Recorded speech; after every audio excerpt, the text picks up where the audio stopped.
In 1985, Shannon Flynn was being arrested for being friends with Mark Hofmann. We'll listen to his conversation about his experiences in jail and the false accusations police made against him. He has some pretty strong words for police. Check out our conversation. But before we do that, I just wanted to mention that Kurt Bench of Benchmark Books actually is also selling copies of our books. So if you can help me, you can help Kurt, it would be great. So check out Benchmark Books. They've got lots of our latest issues of our transcripts. So please check that out. Now back to our conversation. You know, I understand from the book that I read that you actually spent some time in jail.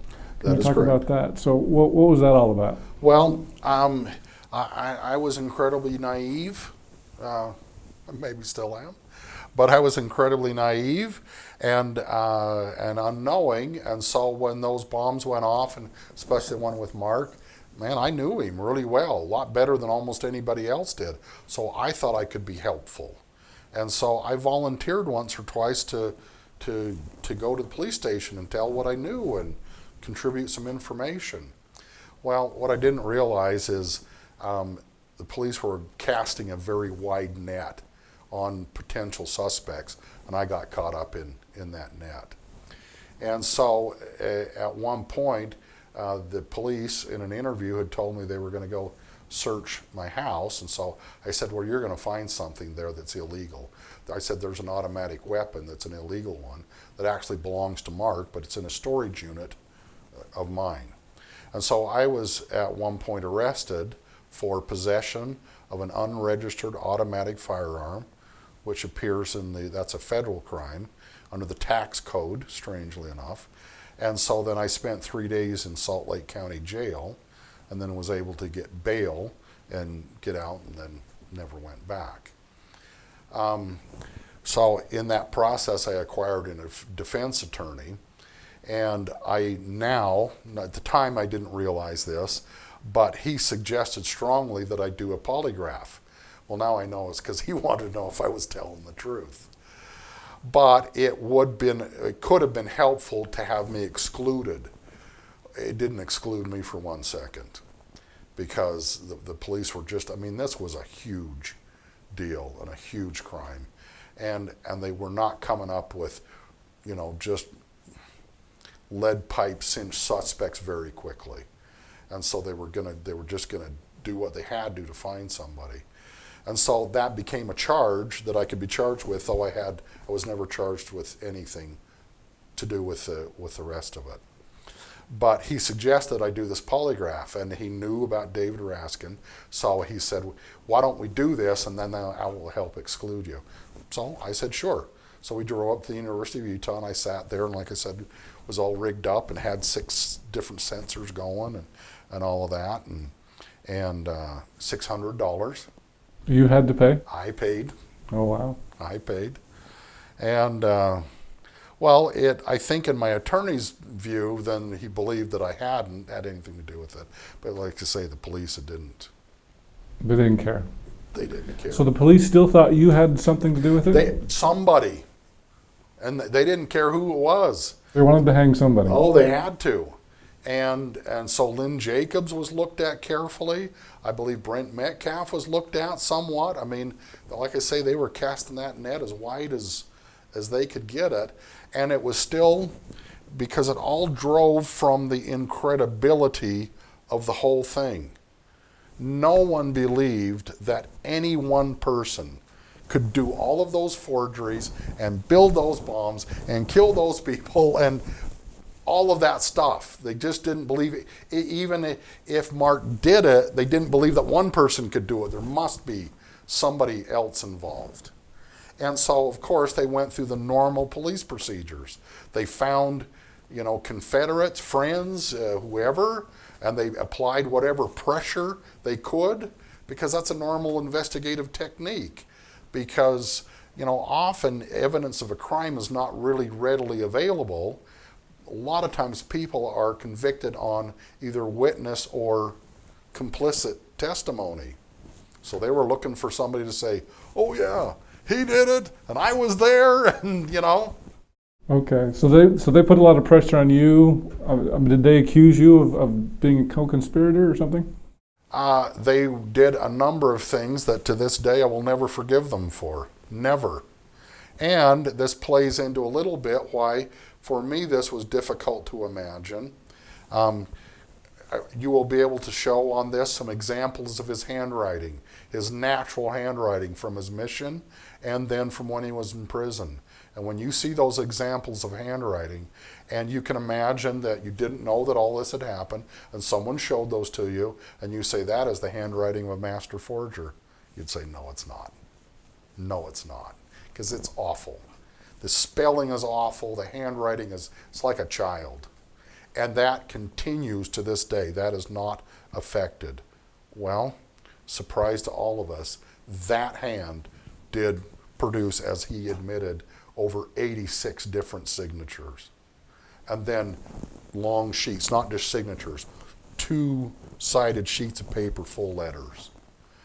But anyway, one of the things that they did is when I went down to be interviewed, I was just trying to be nice. I ended up going out in handcuffs.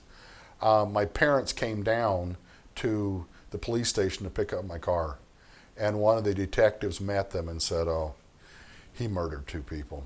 You murdered 2 people? That's right. Really? But that went over well with your parents. Well,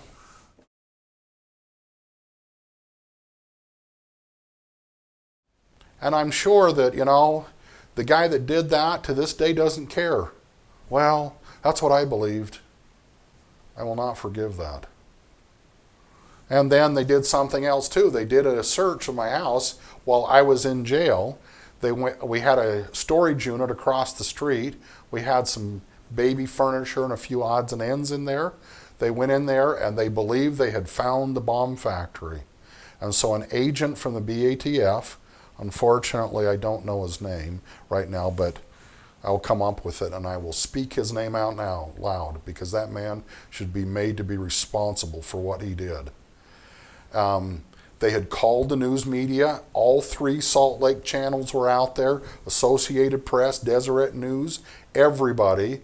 They went in there, had a big pair of bolt cutters, cut that lock, swung open that door, looked, came out.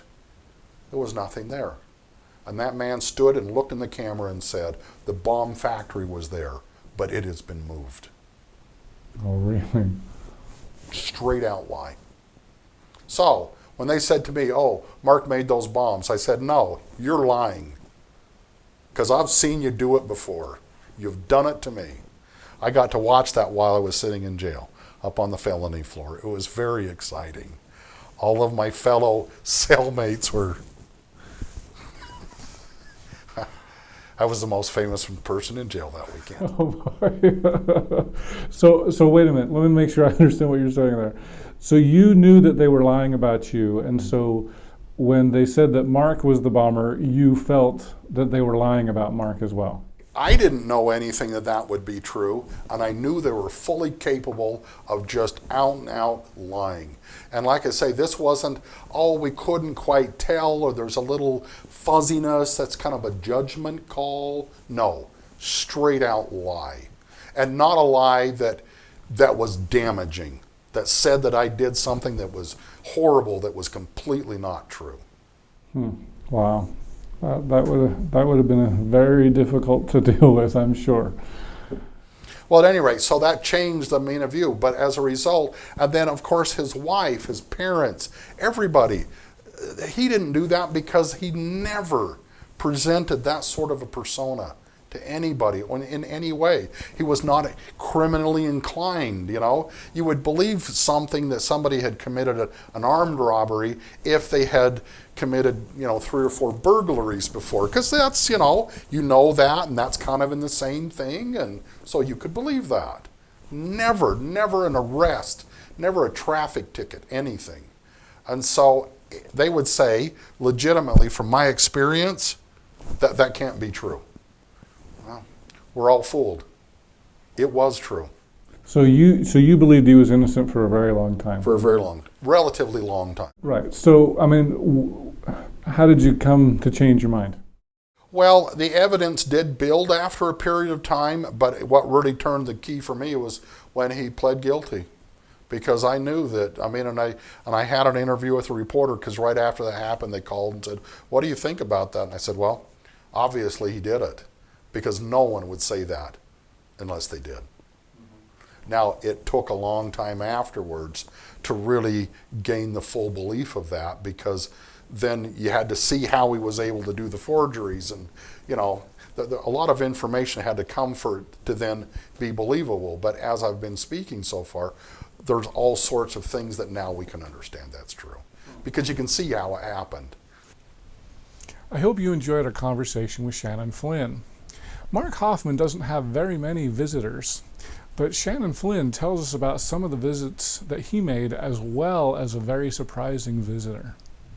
But I did find out that Gary Sheets went one time. And you'll be able to show that, the correspondence for that. But I have no idea what was said. No idea. And I can't imagine what that would have been like.